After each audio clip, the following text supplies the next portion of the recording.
We are servants of the law so that we all may be free.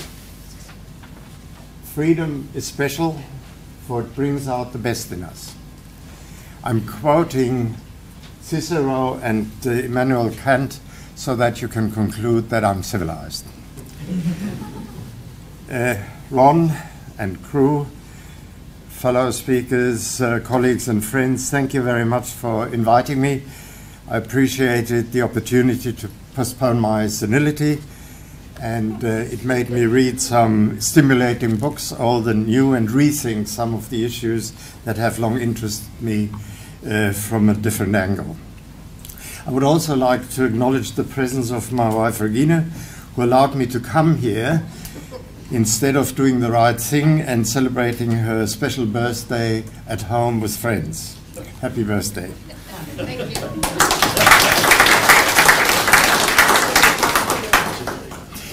To get across what I really want to say to you, I want to make 6 points of what civilization means to me, my personal understanding of what civilization is. First point to make is that civilization is essentially based on general shared rules. Most of them are informal, at a high abstract level. They are the cultural DNA that keeps society together.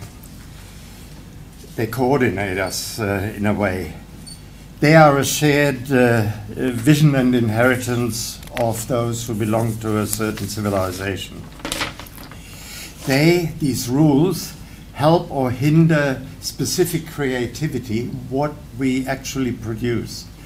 The software, if you want, these rules determine the material goods, the infrastructures, the architecture, the libraries, the artistic creations that are the hardware of civilization, stuff that archaeologists dig up. And they determine whether it all happens in peace and harmony and how we tackle with new challenges that emerge from time to time. By the way, by stressing rules, I would argue that we should insist on this aspect of rules that are somehow enforced and sanctioned, as against this general political value waffle that we hear all the time, which doesn't make integration of newcomers to our civilization very easy. No one knows really what are Western values and how we test them politically. But if we say these are the rules, the traffic rules, if you want to belong to us, you subscribe to them, obey, at least in the public sphere, we would be getting further than the present thinking in Canberra seems to take us. But that's only a side effect. Second point to make is that civilization, the rule system, and what we do never stands still. It's an evolutionary concept. It's like DNA, slowly evolving, no revolutions. To give you an example, I would like to run quickly through Western civilization. And I rely very heavily here on the writings of Philippe Nimot, French Hayek expert and scholar in history, who I think someone like Mannkal should invite to Australia. He's a tremendous thinker. He recently had a hand in a wonderful exhibition in Pamplona in Spain, where the cathedral put on an exhibition, Occidents, about Western civilization, on which I will rely in this quick rundown.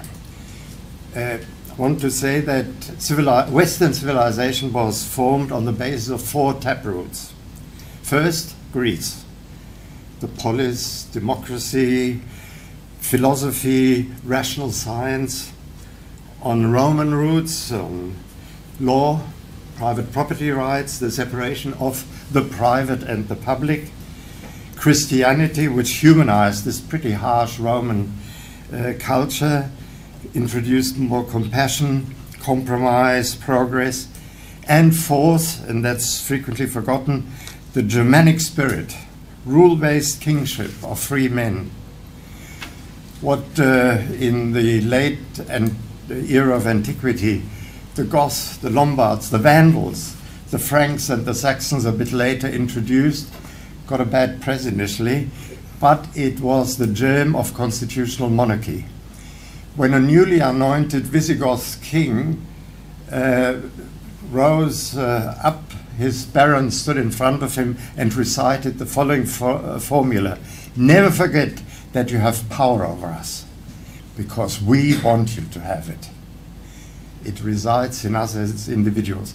These four inputs were synthesized in what is called the Gregorian Revolution or Reformation, but it's really a process that spanned over several centuries in the early Middle Ages, where rationalism was very strongly introduced. It's a process that spanned from the Carolingian Renaissance right into almost the 11th century. And we should really, in my opinion, only start talking about Western civilization from that time on, when these elements were synthesized. And it has not ever stood still. The development was from medieval scholasticism, when that clashed with new discoveries of a geographic or scientific kind, when elites abused the rules. We got the Renaissance, the Reform, the Reformation, and new rules were fashioned. We got the wars of religion out of that. In the 17th and 18th century, the Republic of Letters, intellectual leaders, explored the work of God, but in the process secularized the whole value system. They taught us to think for ourselves, replace revelation by reason. We got the English and American political and economic reforms. We got a scientific revolution that led eventually to the Industrial Revolution. New individualism was understood and defined and sharpened in law and practice. We got markets and modern democracy. Nowadays, we've reached this phase in this where many claim universality for our Western civilization. However, in the last 50 years, it seems we've gone into a new phase of transition, a new time of tribulations. I'll come to that in a minute. Before I do that, I would like to stress that civilization is something that you learn and that you are taught. You learn certain concepts informally from your parents and mentors. You learn it formally when you are apprentice citizens in school and university. It's not for me to subscribe to the Freudian approach that you're in an open space classroom where you discover yourself in the presence of some facilitator who doesn't even keep control over what is being done. It's a formal learning process. Next point to make is that the rules are shaped by elites who inspire us ordinary mortals. They may be religious, intellectual, artistic, military, or political elites. And they inspire us with the spirit of constructive life, as someone put it very nicely. If the rules are reasonably cohesive and if the elites hang together, we get an intensification of civilizational creativity. If they are at each other's throats, if we have strong opposition, civilization becomes vulnerable. Civilization may fall. That's the next point I want to make. Civilization is a cyclical concept. They rise, go through difficult periods and fall, or they may find some way to renew themselves and extend their life. Western civilization has gone through lots of these sub-cycles and so far has survived. As a matter of fact, the adaptability of our civilization is probably the reason why our civilization is so unusually long-lived. Sixth point to make is we need systems competition that stimulates this evolution. It's been a major driver in the periodic cultural political renewal.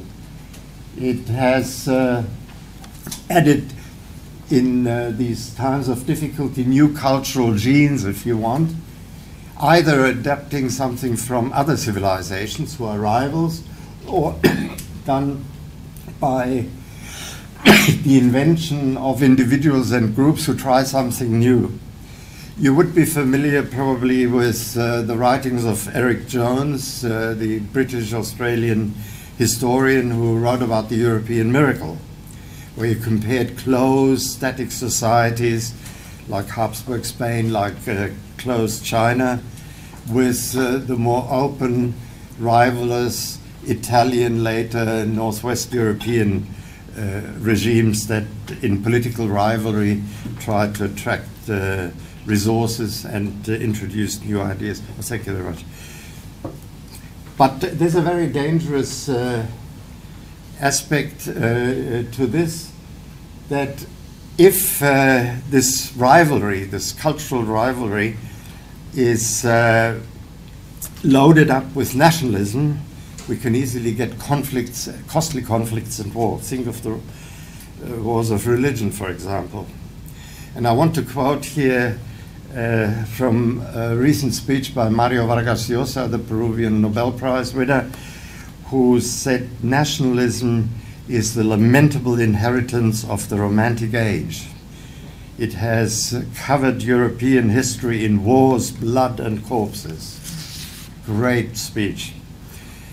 In the past 50 years, we certainly have seen the emergence of outright enemies of Western civilization. We are faced with a new apocalypse where four horsemen ride against civilization. And I'm not talking here about people who criticize what's wrong with how we live and how we operate, but people who totally reject our system, who attack it. And they come along, in my opinion, as four riders of a new apocalypse, two red, two clad in green. The first one is the re-emerging revolutionary socialism. And so you see who I mean. I made the head a bit bigger. Corbyn, Sanders, Mélenchon, the Indignados in Spain, the revival of the old East German Communist Party in recent elections. When I hear Miss Ardern in New Zealand, till recently the president of the Union of Socialist Youth, say that capitalism is a blatant failure, I know where they come from. They promise a new utopia, and the traditional political center and right are gutless and confused in the face of this challenge. No one talks in the leading political areas, circles about private property rights, about subsidiarity, about free speech, free markets. They just seem to be standing around and accept it and take it serious, but I think would be foolish not to underestimate this newly emerging creed, which I think will create trouble. The second horseman is the welfare state. The welfare state believes in social engineering. Now I was hard-pressed to find a representative face for that horseman, and what I did was to select the cobweb bureaucrat, if you can see him, who is ruling the roost. It has destroyed a lot of self-responsibility. It has infantilized it. It has been stifling. We now face taxpayer resistance with capital flight, people migrating to cheaper locations through globalization. We face an era in most Western democracy of aging. As a result, deficits go up sky high, public deficits. We have a situation where paper money has been created like crazy since 2008. 15 trillion new dollars, US dollars, have flooded world money markets. Now, I am a student of monetary history in its 115th semester, and I shudder at the prospect what that will do. We don't have inflation yet, other than asset prices, which is always the beginning of inflation waves. But I shudder at the injustice, the societal vulnerability, and the turmoil that the coming inflation will cause. We will be in a situation where deficits, public deficits and inflation, debt will deprive us from defending ourselves against invasions and attack from the outside. We are facing, for these economic reasons, probably an abatement of cultural activity. The next horseman is Islam and mass immigration from Islamic countries. There I didn't have great difficulty finding a representative head. I want you to realize, I've lived in Muslim countries, I want to realize that it's utterly incompatible with Western civilization. There is no separation between church and state. There is no freedom of religion, speech, or association. There is very strong identity politics. Whether you belong to the Ummah or are non-believer are the principal organizing principle of politics. All laws are fixed by what Muhammad heard from Allah. All reform is blasphemy. That's a very dangerous concept to be. The leaders of Islam are demand our tolerance in the West, and they are totally intolerant to what we stand for. Erdogan, in a public speech in Germany a while ago in Cologne, said that assimilation of you Turks in the audience is a crime against humanity. The elites in Ankara, in Riyadh, in Tehran, the string pullers promote mass immigration, but in non-integration at the same time. It's a big challenge to our civilization to get huge numbers when native populations are in decline, or immigrants from other cultures who reside with us are not really that strong. And if terrorism happens in the decadent West, so much the better. And Western leaders, in talking about this, are utterly confused. In 2011, Mrs. Merkel said that multiculturalism is an utter failure. 4 years later, she opened the door and welcomed all. In the first 12 months, 1.5 million people from dysfunctional, mainly Muslim societies flooded into Europe. This, to me, shows very clearly that this erstwhile Agit-prop apparatchik in the GDR Youth League, Mrs. Merkel, lacked totally that moral compass that is informed by Western civilization and its values. I recently read a very depressing book by Douglas Murray about the strange death of Europe. It is quite possible that he's right, and I've talked about it at length now, probably too long. We have to, here in the Southwest Pacific and in North America, to be prepared for the future where the heartland of Western civilization, Europe, is knocked out. We will be cultural orphans. Now, when I say this, many will say, oh, that's racist. No, racism is abominable. You can't change your genes. But it's cultural.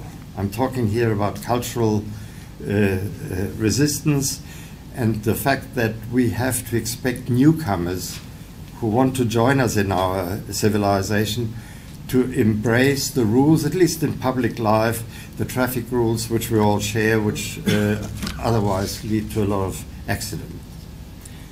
The next and last of my four horsemen is greenery and other single-issue advocacy groups, and I was hard-pressed to find one representative face, but settled on Al Gore, because he taught me that global warming leads to cooling. He said recently that the melting of the Arctic ice cap was changing the Gulf Stream, and for that reason Europe would get cooler. That's the reason why we have global warming and have to fight it. course, this is very much embraced by the UN, which has failed in keeping world peace and advancing human rights, but it justifies their existence. Last week, over 20,000 delegates in Bonn, troughing at the table of the German taxpayer. Fantastic.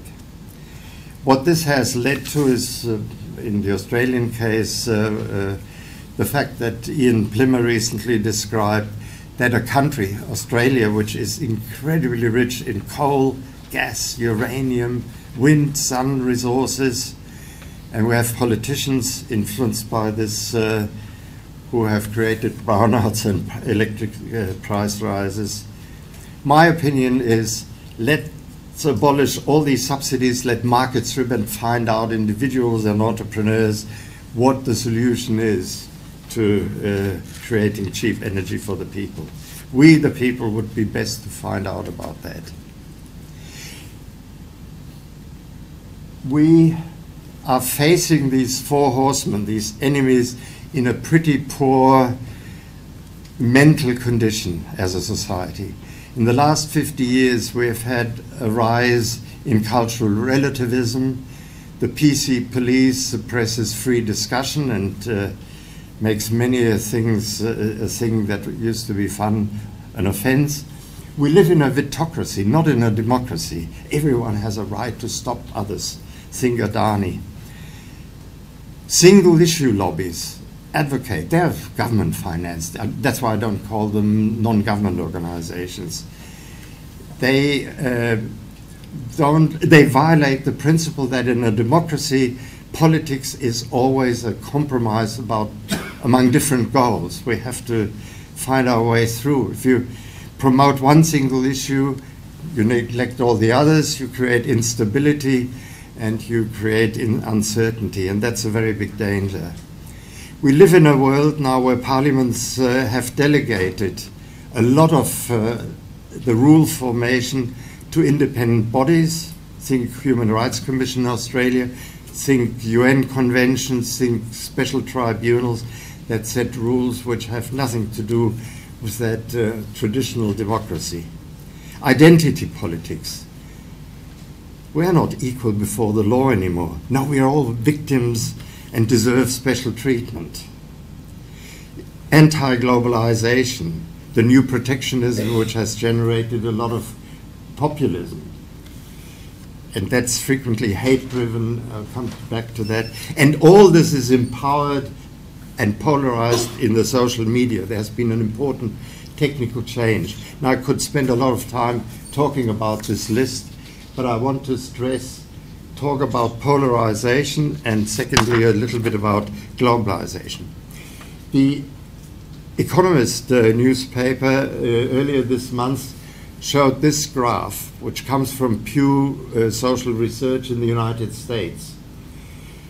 Consistently liberal, in the American sense, left-leaning and conservative opinions had an overlap, considerable amount of overlap in 1994. Now, the common ground has shrunk. The middle ground is much, much less, and opinions are polarized. More people nowadays don't read newspapers, don't pay attention to what the elites are saying, but they have their favorite websites they follow. That's where you can get excited and cultivate hate and entry, and we have entered a toxic populist social climate. Very regrettable, don't know what to do about it. Second point, globalization. What globalization really means, that in the presence of cheaper transport and communication costs, footloose, potentially immobile production factors, capital, know-how, skills and enterprise go from rich advanced economies to low-cost locations where there's cheaper labor and lower government burdens. And in return, they send products, and those products have the effect that they have a concentrated impact on employment, on the employment of low-skilled workers in high-income, high-cost countries. And they've made the social welfare state untenable. We cannot any longer go on promising more handouts, childcare, disability, etc. And we are now confronted, as you know, with a political backlash, the new protectionism, make America great again. Why is this so? For one single reason, that the immobile production factors in our rich countries, the trade unions and government administrations, continue to behave like the monopolists they used to be. They refuse to compete. And if you don't understand what I say, have a look at Switzerland. In Switzerland, government and unions have transformed themselves in support organizations for internationally mobile capital and entrepreneurship, and the Swiss economy is surprisingly strong. It's not easy, but different from our other countries, they are doing okay in the globalized world economy. The advantages of globalization are many, but they are thinly spread. We hardly notice that things have become cheaper and better quality, that specialization and scale economies have been realized. It is a one-sided thing in the perception of people. Now, having said all that, democracy and capitalism are very hard to defend these days. I do not agree with this one-sided triumphalism one sometimes is confronted with, Niall Ferguson, etc. We are the best system that humanity has ever created and will never change. No, it's very hard to defend, in my opinion, what goes on. We don't have a system which is truly a competitive market economy. We have crony capitalism. The market signals that should steer and coordinate us are distorted by regulations. That means that young and outsiders are disadvantaged, that old interests hold sway.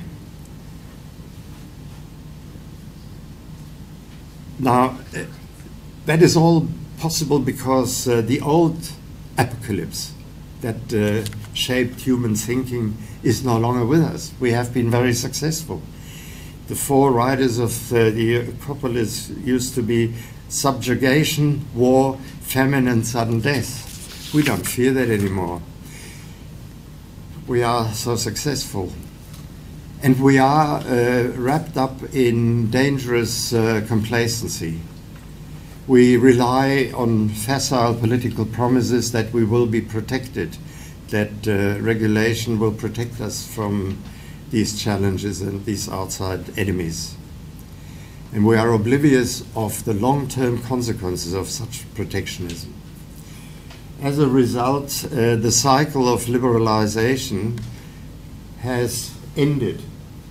Over the past 20 years, economic freedom, for example, in the United States and Australia, has been on the down. Now, the published figures are the solid lines, but I'm familiar with this with the methodology, and I would say we're going south pretty rapidly now. Next few years will be pretty dangerous. Tyler Cowen wrote a good book recently, The Complacent Class, where he said postponing necessary reforms now will make the problems much, much harder. We will get a constellation where civilization can fall and where the elites won't predict it till it hits them. Now, I don't want to end up as a Jeremiah on a long list of such pessimistic things. Western civilization has been very resilient and adaptable. And systems competition, as I said, has frequently led to our revival because one of the key genes is freedom and enterprise in our civilization. Now, where does the challenge come from? The complacent West is being challenged by East Asia. If you want, the Confucian orbit, the space between Seoul and Singapore, Tokyo and Tibet. These are on the rise, these countries, and they give us a wake-up call which will trigger the mother of all systems competition. It won't be welcome, it will be resented, it will lead to conflicts, but we have to realize and understand what's happening to the north of us, where half the world population are living. There are important differences between Confucian civilization and the Christian Western civilization. They are less transcendental. They are not weighed down by what I think is the Achilles heel of Western civilization, namely the concept of original sin. They are much more cooperative, more top-down, vertical social structures, more obedient, more patience with what the elders and the leaders say. There is more inherent optimism, which is very engaging, I find. But having said that, there are also great cultural similarities between East and West. How often have Chinese friends quoted to me Mencius, "The people are the most important element in a nation, the spirits of the land and grain are the next productivity, if you want. The sovereign is the least." That is an important strand in Confucian civilization. Whilst the top-down command certainly matters, Confucius relied very heavily in what he said on custom. With, command from the top alone is ineffectual. It has to reside in the hearts of the people.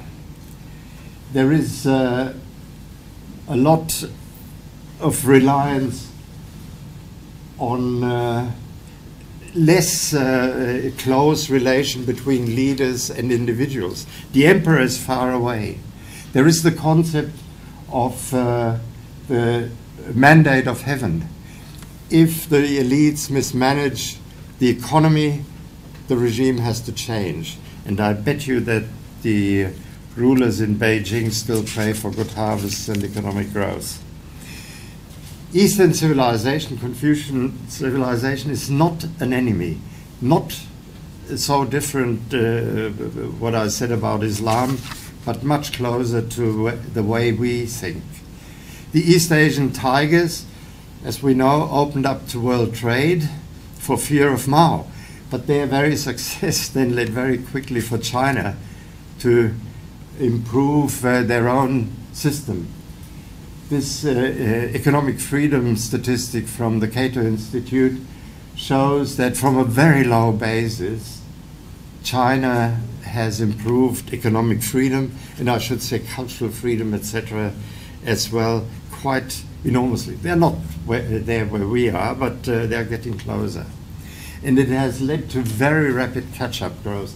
I have here per capita income on a log scale on the vertical, and a very long axis from Roman times at the beginning, compressed axis, and then a more detailed axis more recently, which shows how per capita incomes in Europe rose very steadily. As inventions and innovation happened, people became better off. In East Asia and in China, this was not the case. Every increase in productivity, technology, was met by more mouths, more people to eat. And then, of course, in the first half of the 20th century, under civil stress, strife, and cruel Japanese occupation, we had a total decline. The Mao Revolution led to a recovery, despite all the horrible things that it did to people, roughly to the level where Bangladesh is, and then China opened up, imitated the tigers, and all hell breaks loose. By now, per capita incomes in the People's Republic of China, the red line, is roughly where the average of all other East Asian countries are. Very steep climb, unprecedented in history. This has led to a decline in absolute poverty, which is absolutely unprecedented. The fat black line shows you that absolute poverty, really dire poverty, was the fate in 1980 of 95% of the Chinese. Now we're down to 5%, it's still falling. I also showed the Gini coefficient in that I call it the envy coefficient, in that dashed line. That has, of course, gone up as one would expect. As young people study longer, they remain poor longer. They're more poor people if you go into development. And old people who accumulate for retirement and a longer life have more assets. So it's a natural process. But compared to all the other countries, whether you look at Brazil or South Africa or Russia and all the other BRICS, in China, that unevenness, that rising unevenness, has been surprisingly small and limited. It's a fact that we have to acknowledge, that this track record of economic growth and income distribution has pointed to great stability and confidence in East Asia, not only in the People's Republic. Now, the question that I mentioned earlier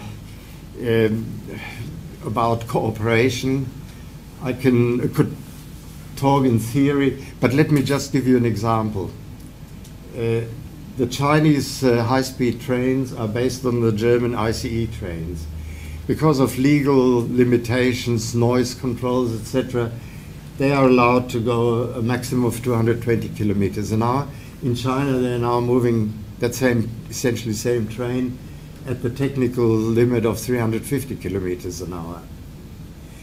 The trains in Germany typically, people spin around, they stop for a long time. Where is my seat?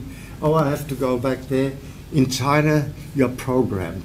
You stand in the right spot for your door. The train stops in a very precise point, and people go in and out in 2 minutes. What that shows is that in Europe, the train waits for the people, for the individuals. In China, the passengers cooperate so that the common task of the train moving through the landscape is accelerated. And more generally, the public sector is supposed to serve the people in our kind of system. In China, the people cooperate and are supposed to serve a collective, the family or the local province or whatever. Different. Now, the big question, of course, is, will that rivalry lead to war? Will it lead to armed conflict? It is certainly true that the East Asians do not accept that Western civilization has set standards of universality. They do not accept the United States as the hegemon that will rule the global order forever. I think they haven't read the new white paper of the Foreign Affairs Department. And that happens at a time when US debts are mounting, when US policy is inward-looking. We're going to live in interesting times. I think we will see that East Asian civilization will create a different modernity from the one we are familiar with. It's already happening. They will rely on their own culture, but use Western knowledge and technology and apply it in slightly different ways. Many people I have met in East Asia, leading and ordinary citizens, are skeptical about democracy, about individualism, about capitalism and free markets, and they will shape a different system to ours. But that will be the systems competition with which we have to cope, and I hope it will lead to reform and a revitalization of our civilization. I don't want to exaggerate that their ability of cooperating is unlimited. I also want to stress that the likelihood of conflict, of armed conflict, despite all that's happening at the moment in the South China Sea, is not all that great. Let's not forget that average per capita incomes in the People's Republic of China is only 20% of US levels at the moment. They are growing old now. There is population aging before they grow rich, which was the aspiration of Deng Xiaoping. If you look at reviews of that very popular book by Harvard historian Graham Allison, destined for war, you'll find that he says it's almost inevitable. But reviews of people who I trust more and my own knowledge of what I've experienced is that they can't really challenge the West, economically or otherwise. There's enormous wastage of energy and capital in China. The financial system is very vulnerable and unbalanced. China is incredibly dependent on imports. They have huge problems of local environmental degradation, air pollution and the like. It's a big worry to the leaders in Beijing that so many highly skilled young people want to become Westerners. They emigrate, elites. And China is aging very rapidly now. We will get population decline before long. Unless they get mass immigration, I can't imagine that they will open the borders to failed states further south. And the biggest handicap is, of course, the incompatibility between the political, dictatorial order of the Communist Party and the economic order, which is capitalist. But it has great potential. If you want to see a bit of the future, please go to Taiwan, where we have a Confucian capitalist democracy at work. And I think that depicts a little bit the future of what we might see throughout East Asia, not only the People's Republic. So I think conflict, open conflict, is pretty unlikely.